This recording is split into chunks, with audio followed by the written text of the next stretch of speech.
नमस्कार। आप सबका एक बार फिर से मेरे आध्यात्मिक YouTube चैनल समग्र आध्यात्मिक चिंतन पर बहुत बहुत स्वागत है। कार्तिक मास चल रहा है, जिसे दामोदर मास भी कहते हैं। इसमें भगवान कृष्ण का भजन कीर्तन बंदन बहुत अच्छा रहता है। कृष्णाय वासुदेवाय हरे परमात्मने प्रणतः क्लेश नाशाय गोविंदाय नमो नमः। भगवान कृष्ण को याद करते हुए आज के दिन की बहुत बहुत शुभकामनाएं। आज कार्तिक कृष्ण पक्ष की चतुर्थी तिथि है।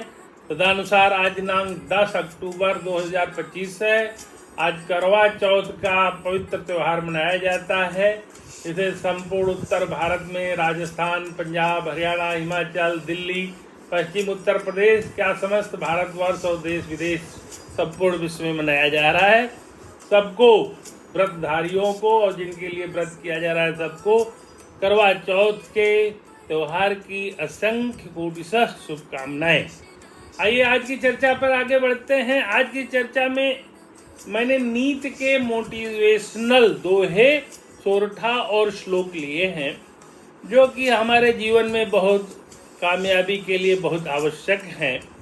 और उसमें हमने तुलसी, रहीम, कबीर इत्यादि से लेकर बिहारी से लेकर के भर्तृहरि से लेकर के और उसमें कुछ गीता के भी श्लोकों को लिया है, जिनसे नीति का हमें बहुत ज्ञान होता है। बीच बीच में हम स्वामी विवेकानंद की भी चर्चा करेंगे। तो आइए आज की चर्चा पे आगे बढ़ते हैं। पहला सोरठा है, जो कि तुलसीदास जी द्वारा कृत रचित महान काव्य रामचरितमानस से लिया गया है। वो इस तरह से है: मूरख हृदय न चेत, जो गुरु मिलहि विरंचि सम, फूलहि फलहि न बेत, जो सुधा बरसहि जलत। मूर्ख व्यक्ति के हृदय में आप ज्ञान का प्रकाश नहीं भर सकते। यदि विरंच मतलब ब्रह्मा जैसा भी गुरु उनको मिल जाए मूर्ख व्यक्ति को, तो भी उसके हृदय में ज्ञान का प्रकाश प्रकाशित करना बड़ा दुष्कर कार्य है। इसकी उपमा देते हुए गोस्वामी तुलसीदास जी लिखते हैं कि जिस प्रकार से बेंत मतलब बांस में फूल और फल नहीं आते, चाहे वर्षा में बादल अमृत की ही क्यों न वर्षा कर दें, बेंत में फूल और फल नहीं आते, उसी प्रकार से मूर्ख व्यक्ति के हृदय में ज्ञान का प्रकाश जलाना, ज्ञान के अंधकार, उसके अज्ञान के अंधकार में ज्ञान का प्रकाश डालना अत्यंत दुष्कर कार्य है।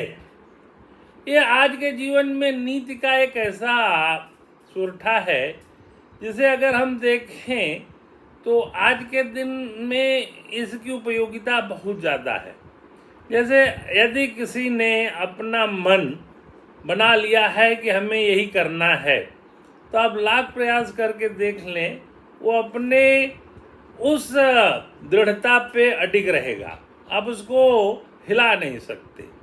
यानी उसके चिंतन की जो धारा पकड़ ली है, उस धारा को पे वो अडिग रहता है, उससे उसको हिला नहीं सकते।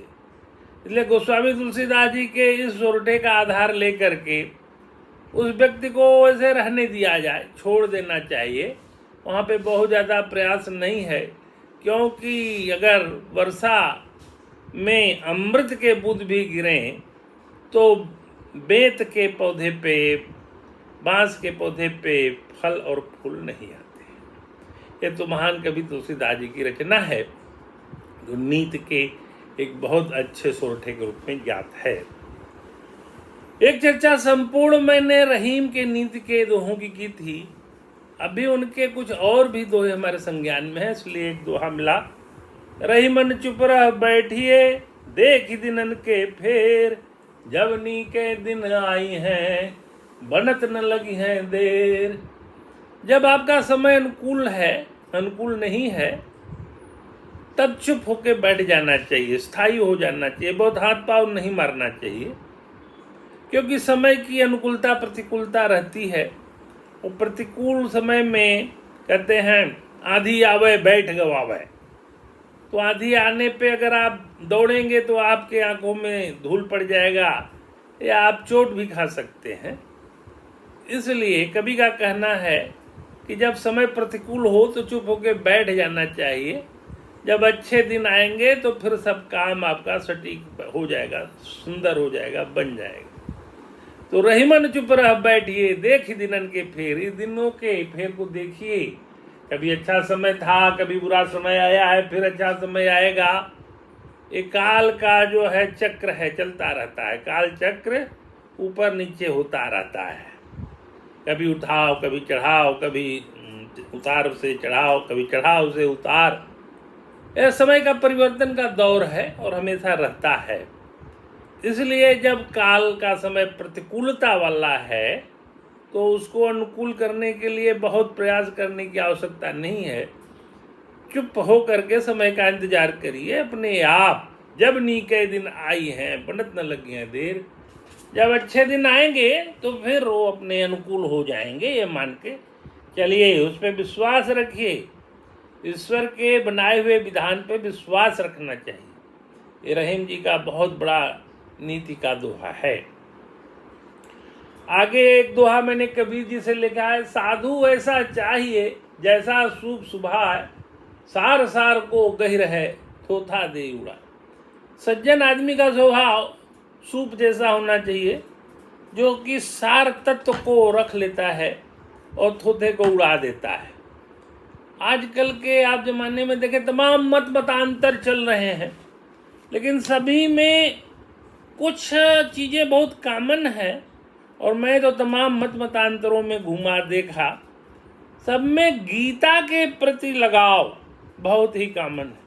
मैंने जितने महापुरुषों की जीवनी पढ़ी, इधर उनके विचारों को देखा, गीता सभी में कॉमन थी। गांधी जी में भी गीता थी, वो गीता पे अपनी टिप्पणी टीका लिखे हैं। विनोबा भावे में भी गीता थी।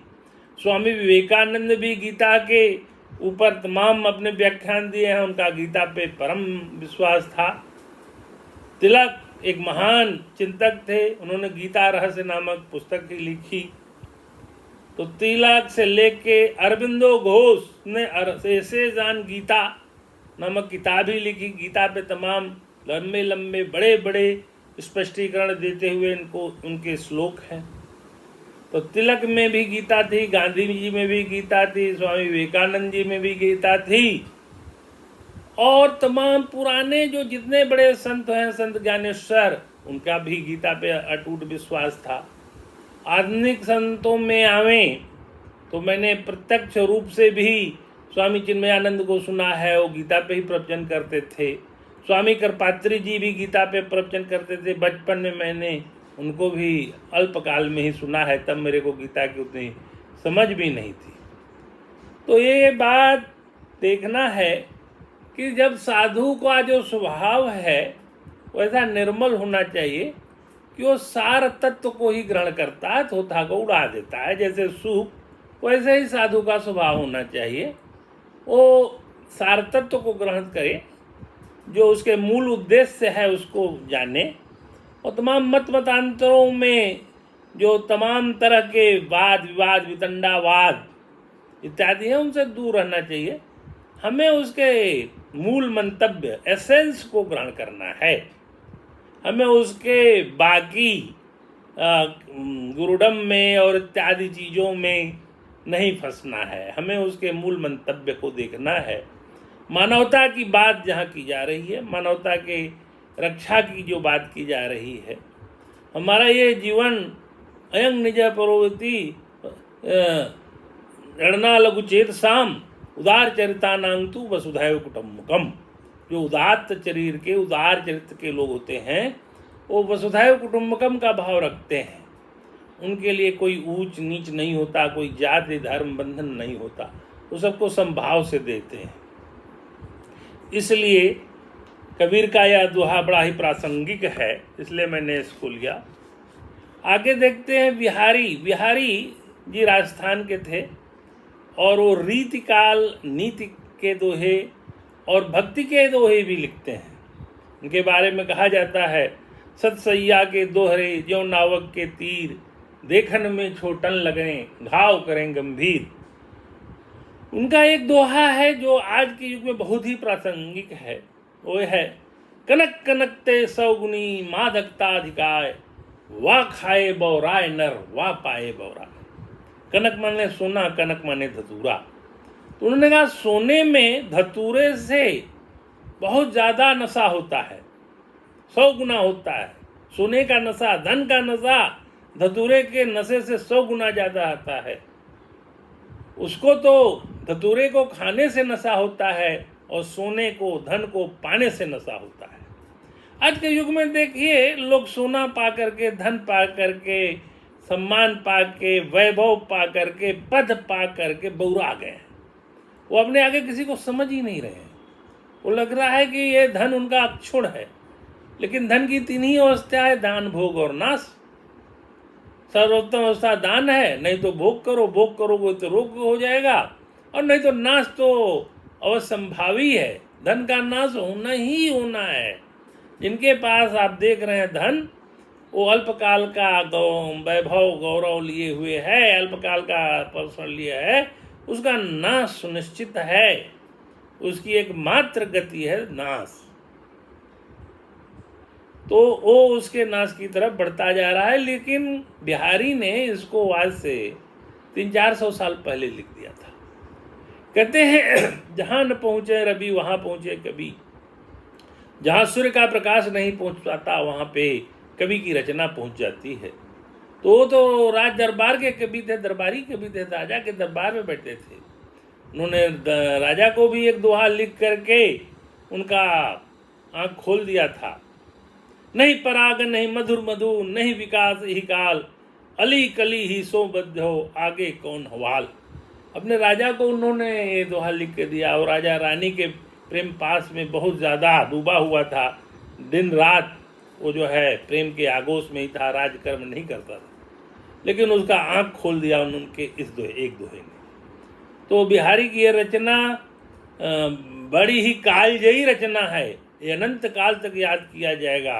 कनक कनकते सौगुनी मादकता अधिकाय, वाह खाए बौराय नर वाह पाए बौराय। सतसैया के दोहरे यौन नावक के तीर, देखन में छोटन लगे घाव करें गंभीर। बिहारी की रचनाओं के एक एक शब्द दिल में चुभते हैं, घाव करते हैं। वो कवि का यही कार्य है कि वो समाज में जो विसंगतियां व्याप्त होती हैं उसकी तरफ प्रकाश डालता है, इंगित करता है। अब हम आते हैं एक और महान रचनाकार, जो नीति की बात हो और भर्तृहरि की न बात हो तो बात ही अधूरी है।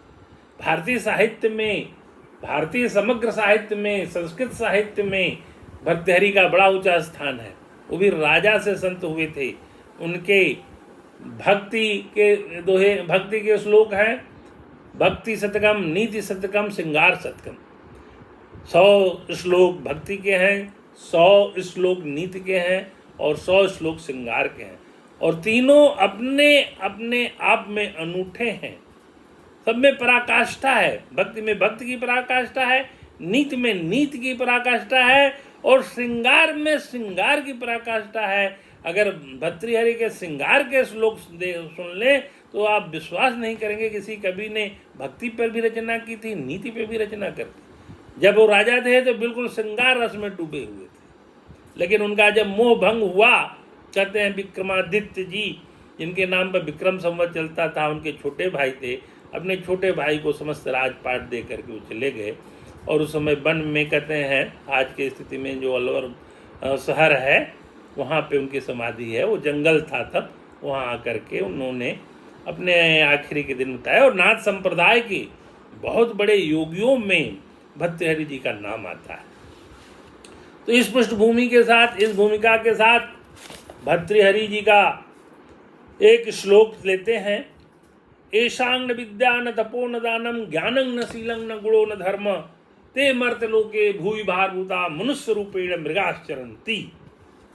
कवि कहते हैं कि मानव जीवन में विद्या, तप, दान, ज्ञान, शील, गुण की अनिवार्य अवस्था को बतलाते हुए कवि कहते हैं जिन मनुष्यों के आचरण में तो विद्या है, न तप है, न ध्यान है, ज्ञान, शील, गुण तथा धार्मिक आचरण का भाव है, ये लोग इस भूलोक के भार स्वरूप पशु तुल्य हैं।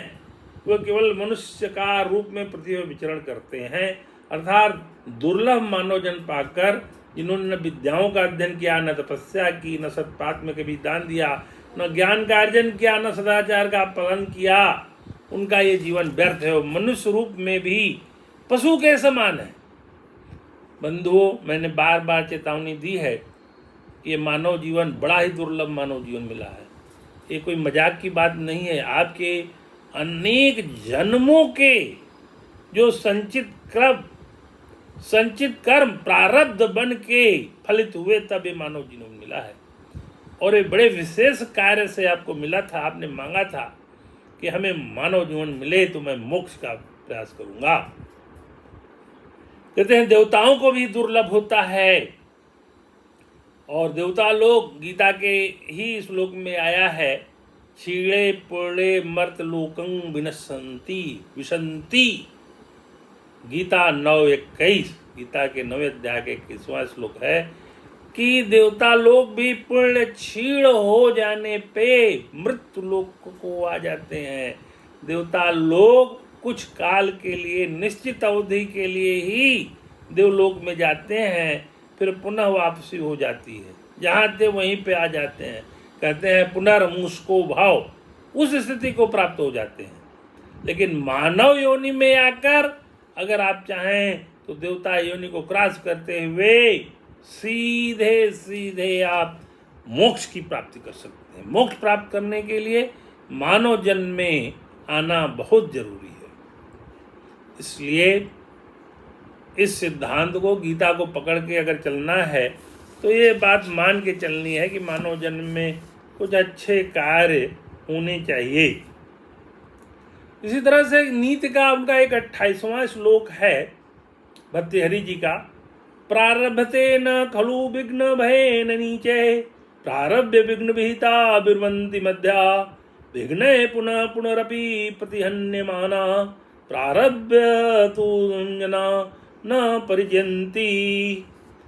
इसमें कवि भर्तृहरि जी कहते हैं इस संसार में प्रायः 3 प्रकार के मनुष्य गुण और स्वभाव की दृष्टि से होते हैं, अधम, मध्यम और उत्तम। इसी प्रकार उनके सांसारिक कार्य भी 3 प्रकार के होते हैं। अधम लोग विघ्नों के उपस्थित हो जाने से भय से कार्य प्रारंभ नहीं करते। अधम लोग विघ्न पड़ने पे भय से कार्य नहीं प्रारंभ करते हैं। मध्यम श्रेणी के लोग कार्य तो प्रारंभ करते हैं, किंतु विघ्न के आ जाने के भय से बीच में ही दुर्मित हो जाते हैं, यानी कार्य छोड़ देते हैं। किंतु उत्तम प्रकृति के लोग जो सत्पुरुष कहलाते हैं, वे बार बार अनेक प्रकार के विघ्नों के उपस्थित होने पर भी आरंभ किए गए कार्य को नहीं छोड़ते हैं, उसे कठिन परिस्थितियों में पूरा करते हैं। इसलिए अधम, मध्यम और उत्तम, तो उत्तम पुरुष का आदमी वो होता है जो कि कार्य में विघ्न पड़ने पर भी कार्य को नहीं छोड़ता है। तो आए हम लोग उत्तम प्रकार के मनुष्य बनने का प्रयास करें।